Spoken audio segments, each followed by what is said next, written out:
All right, everybody. Hi. Welcome to Haha Storytime. It is a game in which 5 creatives compete in a game show that makes no sense for my heart, Sonic the Hedgehog. I'm Sonic the Hedgehog.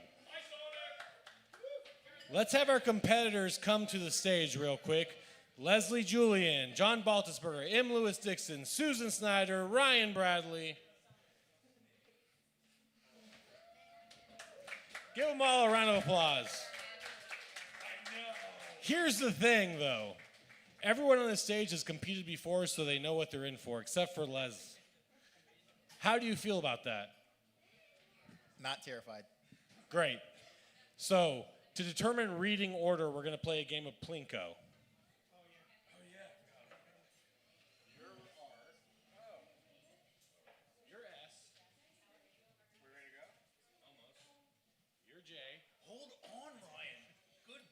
Dixon.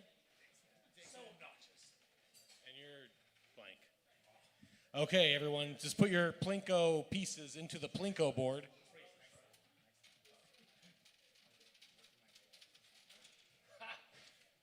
Ryan's first. Boo.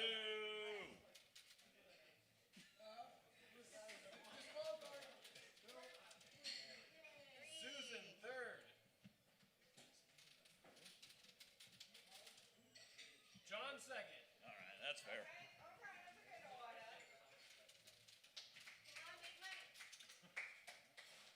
Les is fourth. We know this one. But let's do it anyways. All right. I'm 7th. But before we do anything, we have a very special guest today. It is the last day of 5 years old for Polly Hilbert, my beautiful daughter. Polly, Jesse, Luna, do you guys want to come to the stage? We'll sing happy birthday to Polly.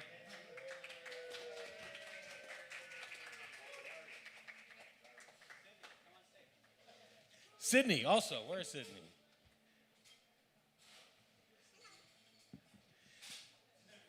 Okay.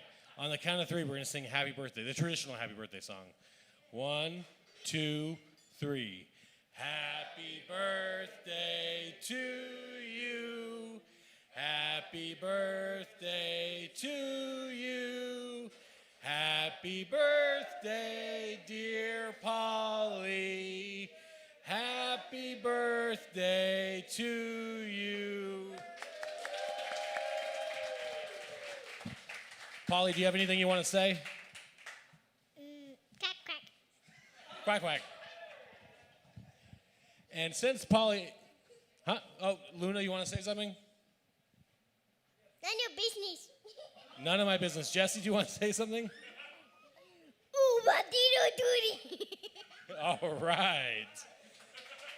First person is Ryan. However, the birthday girl is going to spin the wheel for you. Oh, hold on. Let me explain the game. We have a wheel of obstacles. This makes readings more fun. They have 6 minutes to read. Chicken? Some of these obstacles cut their time short, but they also have to have another obstacle if they get that one. We have hot air, which is a leaf blower. We have duet, which requires somebody else to read with them.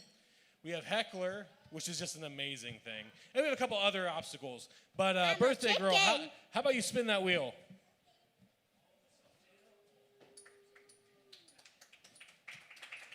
Here we go, here we go. Yeah. Dressage, which Ryan's done before. Do it right this time. No. All right, kids, get on the stage, get on the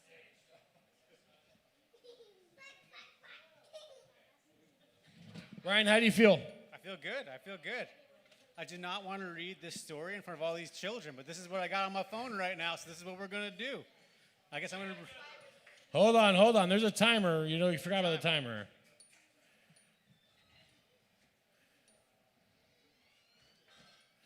All right, you ready?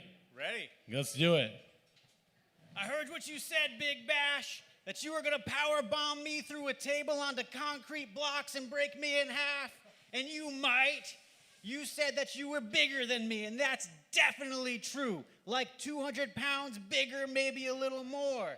You said that you were quicker than me, and all it would take was a good first step to dump me on my ass, and that's probably true too. But you don't know old Rip, so let me introduce myself. I am the Ripper Jones, the kind of badass that cuts a promo on top of a horse. At the end of this thing, when the fans walk out and we're stacking chairs and putting the cameras away, old Rip is still gonna be here. You think a little steel cage match with you is gonna be enough to put me down? To euthanize old Rip? Let me tell you something. I'm tougher than 10 pounds of shit in a 5-pound bag. I broke into this business when I was 15 years old, a little farm boy body slamming anybody who stood in my way. I was living in my car. You know what that's like, Big Bash? Goddamn, I'm out of breath. Staying in Austin, Texas, where it's 110 degrees before the heat index, where you don't have the money or the gas to run the AC during the day. How about when a cop comes and says, roll down the window, and when you do, he slips his wiener in.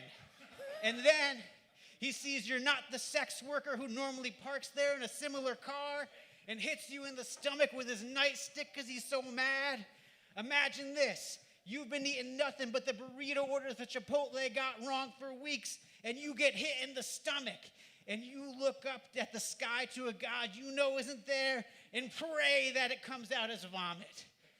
There's more dancing to dressage. It's more than a gallop. I don't know what the fuck the dressage is.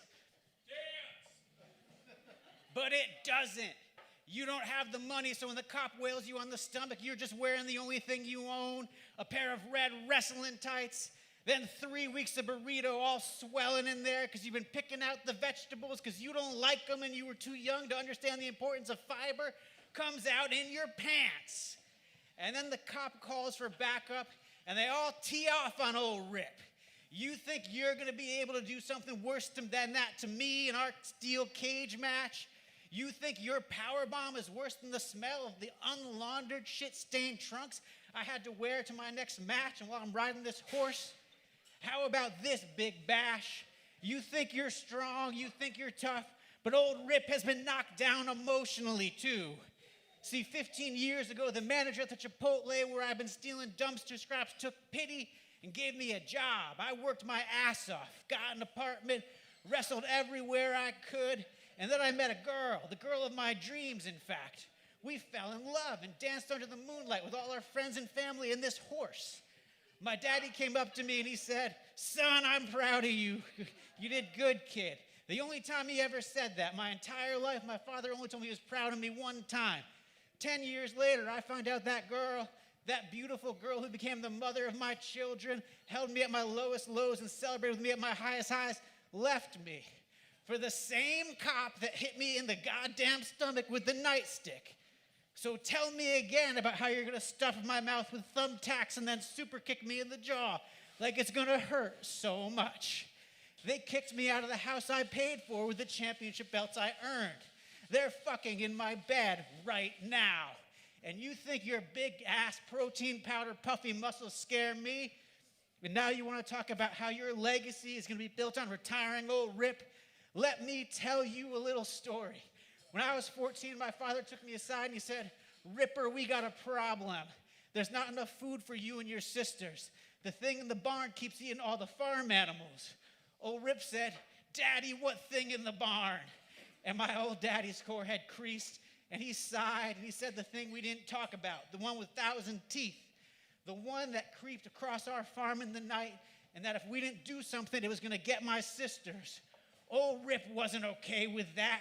He grabbed a pitchfork and stepped into that barn where this horse sat, and he shit his pants when he saw that thing. Not as bad as when the cop who stole his wife hit him in the stomach, but a little scared pebble rolled out of his Rip's pants, and then he ran and that thing caught him. It was like being dragged through a lawnmower with Daddy until Daddy blasted it with a shotgun. And you know what old Rip got for his troubles? Not a thank you, not an I'm proud, just a little nod of his head.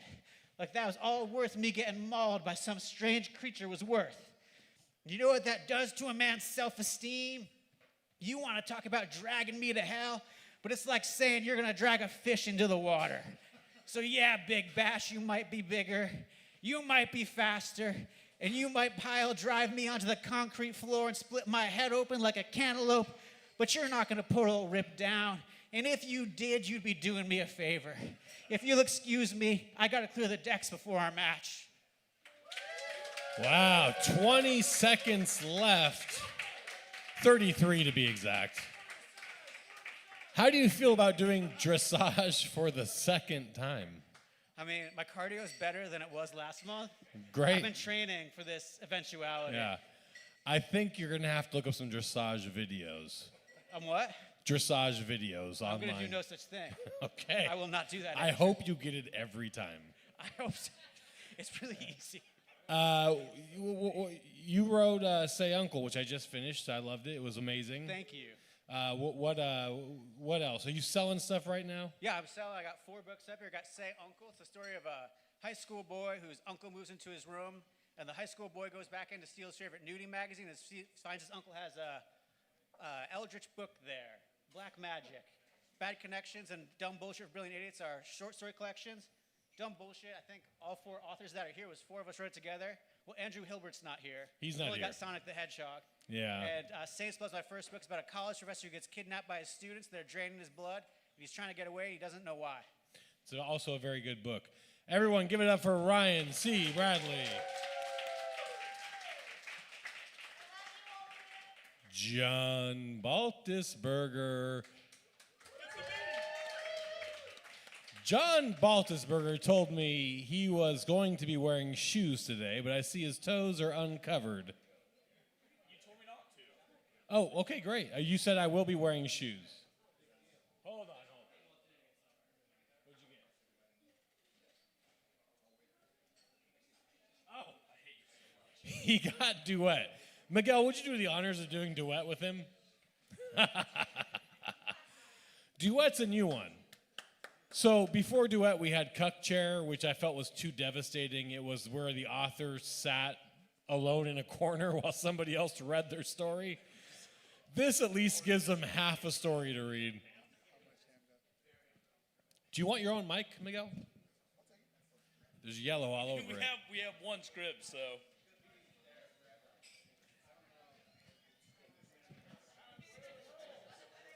So I don't know how this. What are the rules? Yeah, how we do that. Well, John, you're going to start it off so the crowd remembers that you are the actual author.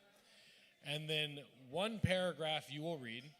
The next paragraph Miguel will read. That's fine. I And actually have it. here's the thing: if there are characters that read different lines, There's not. I don't want any consistency. I want it to be a different voice every single time. There's not. No. Oh, is that what you're telling me? Yeah. Great. Well, you got 6 minutes starting now. All right, so I actually didn't bring a story. I wrote a letter. Sonic and I live in the same neighborhoods. Sonic and I live in the same neighborhood, and this is a letter to our HOA. To whom it may concern, I can't believe I find myself in the insane position to email the HOA. While I know and I understand that your main purview is making sure no one's grass is more than 3 inches high and that no one has a rat-tin chair on their front porch, I hope that you are also dedicated to mediating issues between residents, specifically between myself and fellow Onion Creek Crossing resident, the Prophet Moses. Now I understand that Mr. Friend of God, former Prince of Egypt, is a high-profile member of our community. But I don't think that should give him some sort of status that puts him above the rules of our... What's this word right there? Community? We have 6 minutes, right? Community.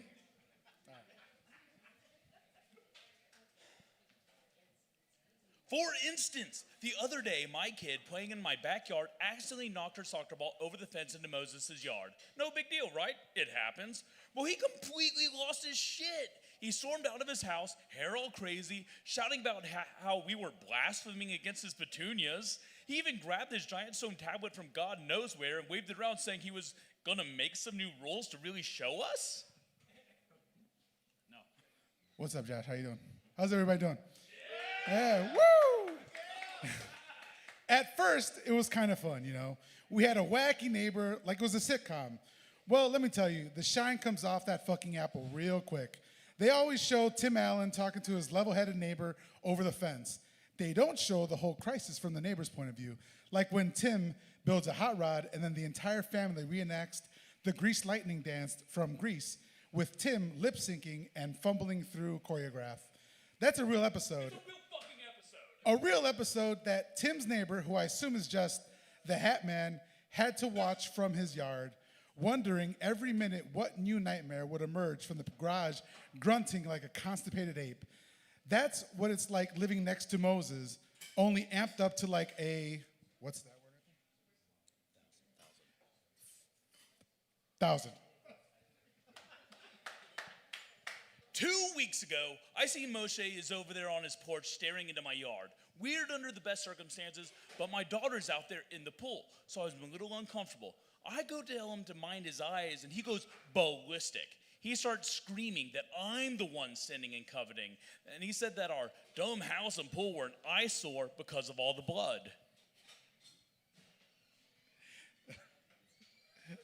I'm sure you're aware that I have always maintained my yard and home at a level that is aesthetically pleasing and in line with HOA standards. So at first, I was confused and didn't understand him, but then Tiffany started screaming. I turned around, bam, all the water in my pool into blood.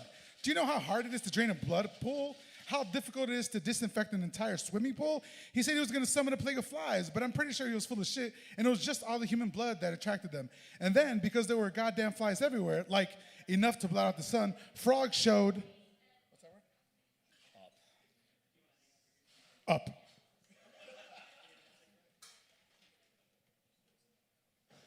I haven't had a good night's sleep in days because even after I got used to the smell of blood everywhere, there's always flies buzzing around or the frogs are screaming their stupid heads off. It's not normal croaking. No, each frog just sits there on its fat ass screaming out humanity's sins one by one. Yeah, dude, everyone knows that Veronica slept with Jake. We all know that the final season of Lost was trash, and every single human on the planet already knows that wanting to fuck Steve Buscemi more than we've ever wanted anything else in our entire lives isn't exactly a sin, but it is sort of weird, but it's still all we fucking want in this life. We know that frogs, so knock it the fuck off. Look, I know the good book as well as any nominally Christian, nominally white, nominally straight man with a nominal family that tries to follow the nominally moral rules of the nominal faith. I know that he's throwing a lot of old hits at us, but where does it end? I don't want him to kill my livestock, which is, in this case, I guess, would be the squirrels. I don't have a son, so probably I'm okay there, but I don't want to take my chances. I'm asking for immediate meditation between myself and the prophet Moses. And if we can't find a civil solution for these disagreements, I'm gonna have to take him to court, and I don't think anyone in our housing development wants that drama. At the end of the day, we're all just trying to live our lives and be good neighbors. All I ask is that the HOA take steps to dissuade any deities or their intermediaries from purposefully causing drought, famine, or pestilence in my rose bush. Thank you.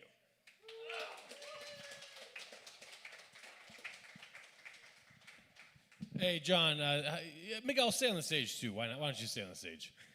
John, how uncomfortable. You look pretty pissed off. I've yet to have like a good reading here, so I was like, maybe this will be the time. Nope. Miguel, I appreciate. It was actually good. You did great. Wow. Miguel did great. Get on the mic. Get on the mic. Miguel, what were you doing? You were 30 seconds off of getting cut off. I could feel how angry he was. So my pee-pee shrunk. Okay, about that pee-pee shrinking. Hold on.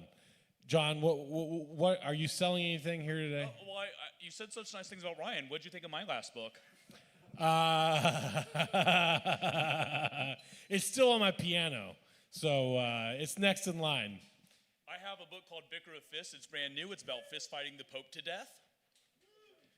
I didn't read that one. And I have a role-playing game up here called Odd Gobs. It's about Anti-capitalist goblins working the gig economy in a cyberpunk dystopia printed on a double-sided folding map. Hold on. John, what was the book I bought off you recently?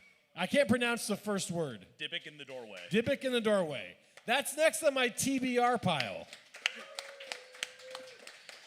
Thank you. Okay. Give it up for John Baltisberger. Next up is Susan Snyder.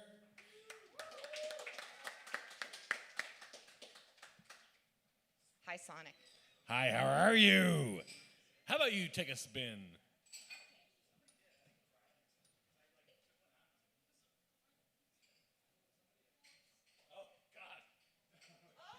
Okay, so Southern accent or Mario accent, which is more politically correct.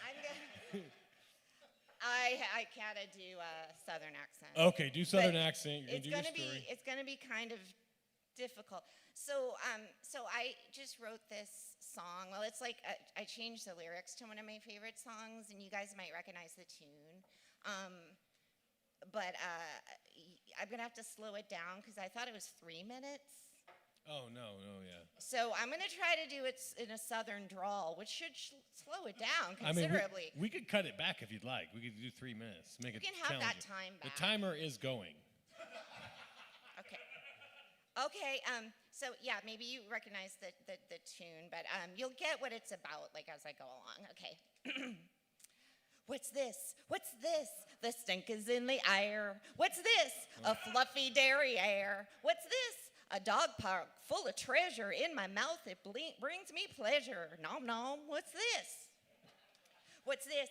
What's this? A tiny Yorkie turd. What's this? I'm such a shitty nerd. What's this? Labradors are super poopy. Dobermans are kind of soupy. I'm such a pooper scooper groupie. What is this? A smoothie or a bumpy, all spitting in my head. They're busy squirting landmines, but no one ends up dead.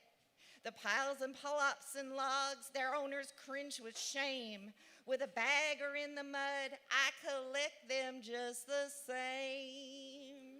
Yeehaw! Oh, look, what's this? A stinky little mound. What's this? The flatulating sound. What's this? It's so wet, I must confess, here comes a pug, I'm truly blessed. Oh, doggy do, I am obsessed. What's this? What's this? It's art. I'm grinning like a loon, a shark, another stinky boon. What's this? It comes out like a chocolate twist, a canine gift, a stench-filled kiss. The nutty taste just can't be missed. What's this? Oh my, what now? A Great Dane takes a pile, so grand it stretches out a mile. What's that? So many shapes, so many clumps, I roll around in fragrant lumps, a sacred act so moist and brown. In excrement, I want to drown.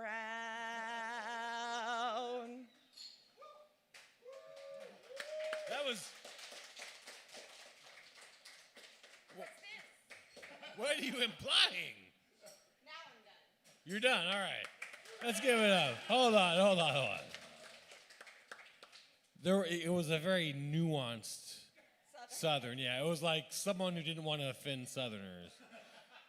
I can't do any accents, so I felt this was particularly terrible. I mean, not yours, but the obstacle. Mine was pretty terrible. No, it was great. I loved it. I heard it. And I'm from Boston, so. Oh, okay, well, ka. Is that there? Ka. Yeah, so it's you can just say cockies. You have the cockies in your cockies. I don't like that. So you are obsessed with poop, it seems like. The last 2 times have been poop related. Yeah. Who are you to judge me? I have no judgment. No judgment. My good friend Andrew Hilbert wrote a book called Excrement Mountain. Oh, I'd never heard of him. Yeah, he's a fucking idiot. That's why. So are you selling anything here right now? Oh, but they can go to Right Bloody MadnessHeart.press. .press. MadnessHeart. John's my name. John's my neighbor. John's my neighbor. So I text him, hey man, can I Venmo you for this fucking book? I'm going to read the book in the doorway. I'm going to. I feel so bad, right? Well, Andrew Hilbert feels terrible that he hasn't read it yet. He got Say Uncle after that book in the doorway. Anyways, give it up for Susan Snyder. Thank you. Oh, hold on, yeah. Come back up here. You have a new book out. Tell them. What's your new book? So obviously John is my publisher, and we're wearing matching shirts. So there's that. No, I just put out a book called, or he put out a book called 10 Words for a Wicked Woman, which is... Is it 10 words long? Do what? What? 10 chapters, okay. 10 chapters. And each one is named like a witchy word, and it's about me. It's essays about my life, so it's a horror book. And, it's basically just like all the shit you go through as a woman, and horrifying and self-deprecating humor. So, What's the first chapter called? Abandoned, I think, is the first one. It's about my dad. All right. Can I go now? Yeah, I'm bringing you the go. house You can down. This is like a lot of trauma. I was hoping to slip in a poop joke, but then you said abandoned. It's about my dad. I was like, oh, God. Well, when I was a kid, like, there was True. some. It is shitty, but there was some like they would call them drop kicks. My dad called them drop kicks, and they were little turds that would fall out of my diaper, and they would find them between the couch and stuff, all dried up, and like turned white, like dog poop does. Oh, So there you go, drop kicks. that's amazing. You're welcome. Madness Heart, madnessheart.press, PRESS.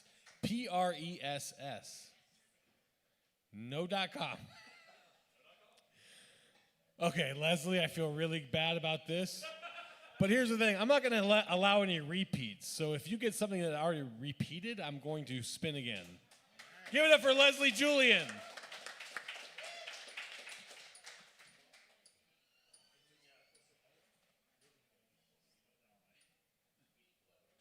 No, that's dressage.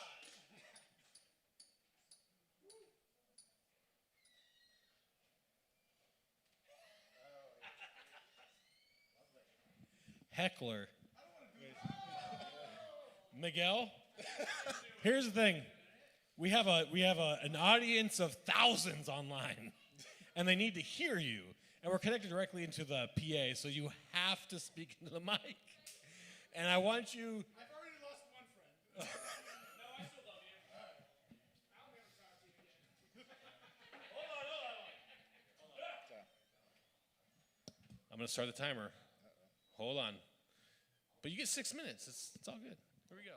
You ready? There we go. A few years ago, deep in the bowels of hell, it's Monday.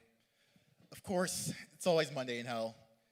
Anyway, deep in the bowels of hell, the Dark Lord Satan and his intern D are in the 3rd and 5th cups of dark ambrosia, respectively. After an eternity of Monday's damning souls, Satan decides that drinking and eating barbecue would be the perfect way for them to unwind. Fiery pits that aren't too dissimilar from a Texas afternoon in August. K-pop Demon Hunter. Which means that the meat on the grill isn't the only thing cooking its juices. The only problem was that the meat had to stay in the barbecue pit for a really, really long time. Why does it take so long, D whines? Satan pats the barbecue pit like an old friend. Some might say he even stroked it a little. Eating something this good really is a sin. Trust me when I say it's worth the wait. One of the most succulent and decadent meats in existence. Go Cowboys. D perks up. Are we eating veal? Satan corrects D. Close. Tenderized incel. Never been touched. Literally 1 second later. Is it done yet? D acts petulantly. Satan just rolls his eyes. This is why you're still an intern. What are you, some kind of iPad child? Have a little faith in me. They both burst into an uncontrollable fit of laughter. Faith. That's rich, Satan says. Satan slaps D on the back in drunken camaraderie. Say, did I ever tell you the story of how I invented time? D turns to him with wide eyes. I thought God created time. Ha! Him, that dingus, yeah, he created day and night. That's not time. Time, that's all me, baby. Satan's eyes turn nostalgic as he recalls the memory. Yes, it all started when I first moved down here. I was angry, I was alone, I was stuck here for an eternity. Attacking him directly wasn't an option, of course, So I plotted furiously. But he's such a homebody. He's all powerful. So I was really struggling to come up with something. It wasn't until he created humans that I finally saw the vulnerability. He cared about those naked fuckers so much. There was no point in destroying them, though. He'd only create new ones. But if I could do even 1/10 to them, what he did to me, then maybe I could even the score. Dee slowly starts drifting toward the barbecue pit, as if Satan isn't looking directly at them, trying to casually peek inside. The screams of the incels escape the pit. I'm a nice guy, radical feminist. Pacers suck. Satan slams the lid back down. What are you doing? You're gonna let all the flavor out. Sorry, keep going. Satan sighs. Anyway, if I couldn't attack him and I couldn't attack them, what could I do? As much as he professes his love for humans, I knew if I got clever, I could fuck up that perfect little world he's creating. I went to work on something viral, something I poisoned what God created. I concocted a device that was equal parts misery, agent, and boredom. And voila, time was born. I put it into the apple in the garden, and once that famous bite was taken, my virus spread all around the world.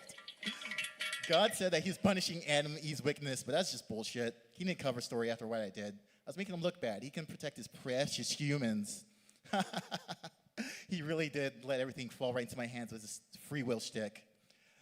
That righteous prick loves his test, and they fail with flying colors. The best part is that he can't do anything about it. Dee steps away from barbecue pit and pours him more dark ambrosia. What do you mean he can't do anything about it? I thought he just chose not to. Satan, smug devil that he is, strokes his chin. That's the very nature of time. It can't be reversed or fast-forwarded, paused, or altered in any way. Okay, maybe with certain drugs, but you get my point.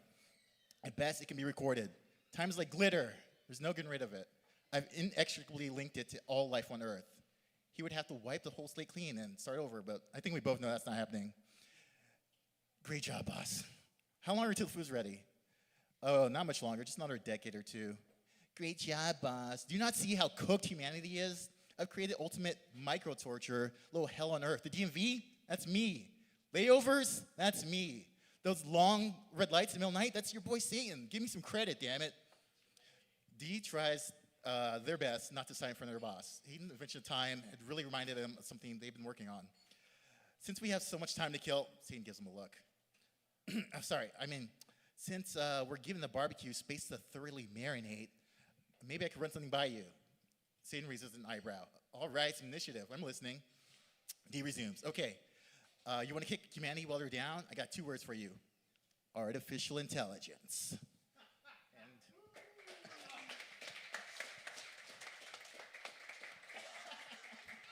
Okay, hold on. You got to get back on that mic there.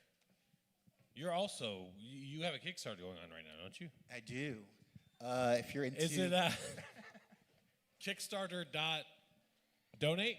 Yes. Kickstarter/givemeallthemoney.com. No. So what? It's headcasescomic.com. I'm glad. I was about to say basket case, and I was happy that I was wrong because then I could prove to John I'm just an idiot. Didn't mean to call his press something that it wasn't.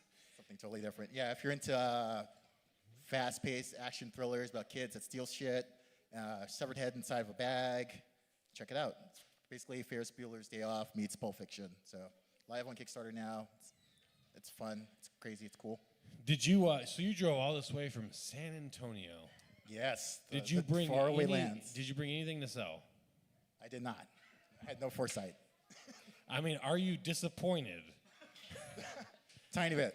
Yeah. And you had your best friend Miguel over here. Just real mensch. He could not even heckle but twice. Played the most tinny bull thrice. That was good enough. That was good heckling. Right. Leslie, thank you. Thank you. Now we have the final competitor, Michael Lewis Dixon. Now! All right, hold on. We can't have any repeats. Let me just verify what's left here. Dude, I'm so sorry. Okay. It better not be hot air. Here's the funny thing. The last obstacle is hot air. The first time The But- first time I said, no squirt gun, and I got the squirt gun. You did not say no squirt gun. You said, okay, fine. And then Oh, it was like, whatever. halfway through, you get a spin, but if it lands on something, it's going to be hot air. He can't even spin. My 5-year-old daughter could spin better than that. Self-censor. All right, well, it's not hot air, but it is self-censorship. I'm sure your story's full of filth. It's actually called Garbage Love. It's a poem. Okay. You can put the mic up a little bit. Do you want me to help you out? Is it, Okay. Hold on. Unfortunately, it is not hot air. It is self-censorship. I'm so Unfortunately. disappointed. What do you want? This is a child to the thousands of people on the internet watching. What do you want? What do you need to ask me? Oh, Whoa. Wow. all right. Let's hear it for the... She said, I need to ask you something. I said, what do you want, child? And you heard that. She said, Nunyo. No, she's not eligible to win. Yeah. She said, none ya business. Okay, She self-censorship. should do the heckling. All right, so if you have words like fuck, you need to say fudge. If you have words like come, I don't. you need to say something else. So timer's starting now. Vacuoles edge to the surface and burst. The vapors of our love fill the air.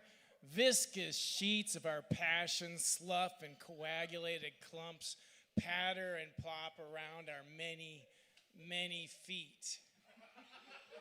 I gaze into your eyes and the eyes within your eyes and those within deeper still. I am falling.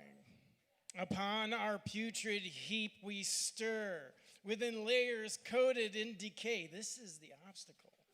Life churns, love burns in thermonuclear bliss. We slide in our mutual lubrications, puncture each other's membranes, snag at nerve endings that flare and go numb. I am tingling. The echoes of our passion returns on belching choruses. Our perimeter trembles in organic frenzy, slapping, stinging, huffing, singing, we grow. In this burgeoning miasma, in this unfolding of oozing love, there is everlasting life feasting on ever-growing death. It carries on the air, it smothers, it chokes, it bubbles and expands. What the beep? I gaze into your eyes and the eyes within your eyes and those within deeper still. I am rising. All I need is a never-ending supply of carbon. All I give is an ever-venting supply of methane. You are my supply chain. You and you and you. So let's quiver together, really get into that osmotic groove, shudder in our byproducts and just vent. Then let's do it again. We shuffle to the edge of our domain. We heave against each other and the masses pressing in. Friction plus pressure equals love. I gaze into your eyes and the eyes within your eyes and those within deeper still. I am deflating. Take my hand and this hand too and this other one as well. Hold on. Remember to breathe and never forget to vent. Beep. Quite amazing. So just for my own sake of sanity, how much did you self-censor there? 0. I just made up a couple of them.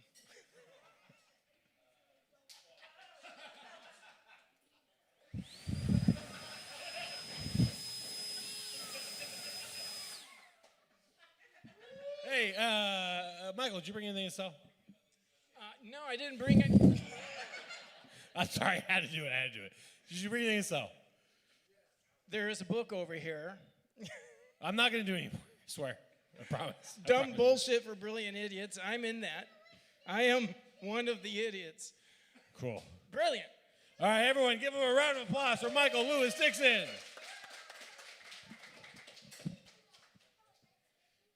Now, here's the fun part. All of the competitors who hate me now. I can feel John's hatred. I can feel Michael's hatred. Susan, I can feel kind of. Hey, hold on. This is not. Leslie, please go up on the stage. This is where we decide the winner. Unlike prior shows, I do have a prize bag given to us of likely double XL shirts. So, if you liked Ryan Bradley's story the most, please give a round of applause. That's a healthy smattering. If you liked John Baltisberger's story, remember, Miguel was his duet. Give him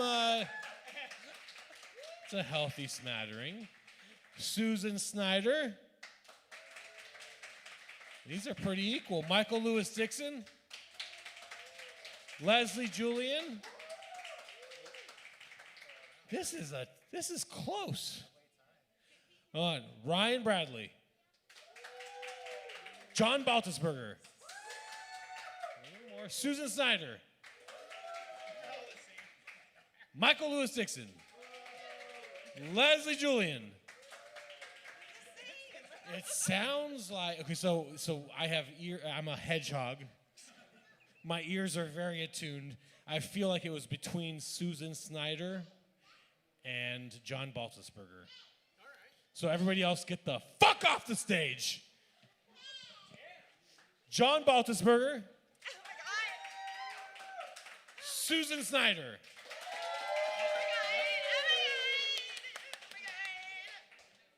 Susan Snyder. Here is your bag of double XL t-shirts. Wonderful.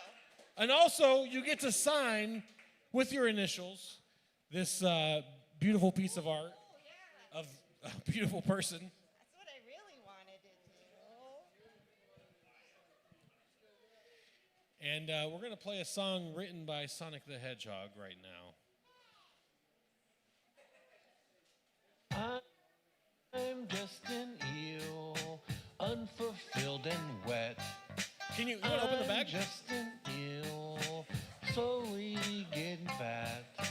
I'm just an eel, unfulfilled. Looks like double XL t-shirts, It's guys. hard to be a bird. The art of mobility. Her mobile service. The art of mobility. And come on.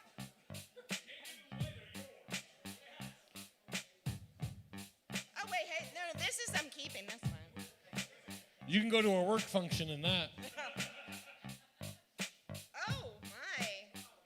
No, this is kind of decent. That's a blanket. I'm just an eel. Okay, and then that's what I got. All right, everybody get up for Susan Snyder. Thank you for coming to Haha Storytime. Remember, Haha Storytime is the second Tuesday of every single month. Every single month. The general manager here is absolutely insane. But thank you for coming. Thank you, everybody, thank you.